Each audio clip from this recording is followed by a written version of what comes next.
आजची सकाळ खूप खास आहे, कारण दिवाळीची पहिली अंघोळ आयुष्यात आनंद, आरोग्य आणि समृद्धी घेऊन येऊ. चला तर मग या सुंदर परंपरेचा आनंद एकत्र साजरा करू.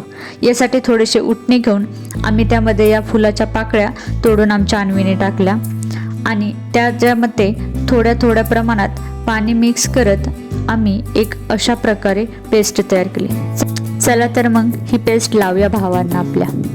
तर पहिली सुरुवात आमच्या भैयापासून केली. प्रत्येक बहीण आपल्या भावाला अंघोळ घालताना मनात फक्त एकच भावना ठेवते, सुख, आरोग्य आणि आयुष्यभर हसत राहू माझा भाऊ. तर आमची ही सुरुवात केल्यानंतर हा दुसरा भाव म्हणजे आमचा श्रेयश. घरामध्ये छोटी भावंडे असली की मज्जा एक वेगळीच प्रकारची असते. त्यानंतर हा आमचा समर्थ. अंघोळ घालायला बहिणी पण काही कमी नव्हत्या. वैष्णवी होती, अन्वी होती आणि सोबत आजीही मदतीला होती. हा आमचा ओम. दिसायला बारीक पण आहे सर्वात मोठा. हा अथर्व. हा पण छोटाच. त्याचबरोबर आमची ही निलाजी तिच्या भावांना म्हणजेच आमच्या आजोबांना आंघोळ घालत होती. म्हणजे आमच्या आबांना आंघोळ घातली तिने.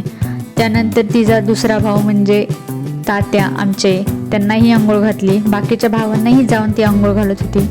त्यानंतर आले आमचे जे काका आहेत ते आमचे हे महावीर भाऊ, आम्ही त्यांना भाऊ म्हणतो.